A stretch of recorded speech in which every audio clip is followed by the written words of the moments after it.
لسه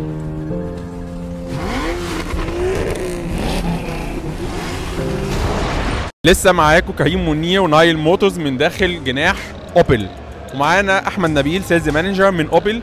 اهلا وسهلا بيك يا احمد. اهلا وسهلا بيك كريم. احمد، انا عايزك تكلمني النهارده عن التحفه الجديده بتاعتكم ادم. ايه الادم؟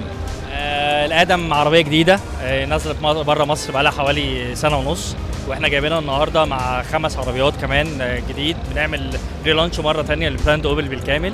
العربيه الادم ديت عندنا زي ما انت شايفها، الموتور بتاعها 1400 سي سي. 1400 سي سي على الحجم ده؟ على الحجم دوت 100 حصان، بتنزل بتو انجنز. احنا عندنا واحده بس اللي نزلنا النهارده في مصر، اللي هي ال 1400 ال 100 حصان. طلع 100 حصان؟ 100 حصان. الفتيس بتاعها فتيس مانوال. العربيه فولي لودد بالكامل، طبعا عشان دي عربيه سبورت. عشان عربيه سبورت بالظبط كده اهوت.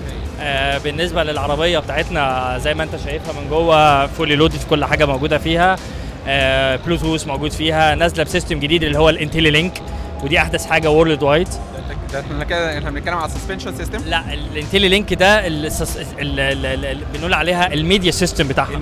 الميديا سيستم وده يعني حاجه متاخده صغيره كده من العربيات الانسيجنيا يعني تمام بالظبط كده اهوت. فديت بالنسبه لنا للعربيه. كلمني على السسبنشن عشان دي عربيه سبورت فالناس هتحب تجري بيها. السسبنشن بتاعها سسبنشن سبور، نازله بالوي ويلز 16 انش. هايل. العربيه بالكامل يعني عربيه ان شاء الله هتلاقي سوق كويسه جدا في مصر، بتخاطب الناس التين ايدج والناس اللي غاويين حاجات صغيره وشكلها يونيك شويه. الين.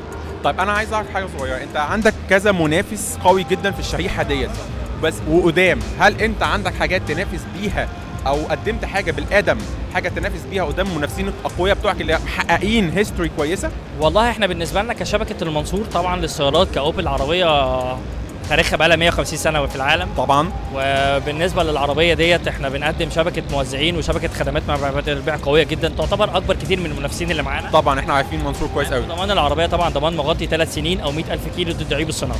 تمام. وديت حاجه قويه جدا في العربيه وبيخليها تنافسيه بشكل كبير جدا، مع ان السعر بتاعها طبعا سعر تنافسي مقارنه بالعربيات اللي معاها في نفس الشركه. اللي هو اعرف كام السعر؟ 160 ألف جنيه على الموتور والحجم ده والشياكه دي ان شاء الله باذن الله. حقيقه انا مبسوط جدا وفخور جدا بالعربيه دي في مصر. طب انا عايز اعرف اخر حاجه، الضمان بتاعها هيكون قد ايه؟ 3 سنين او 100,000 كيلو. هايل جدا.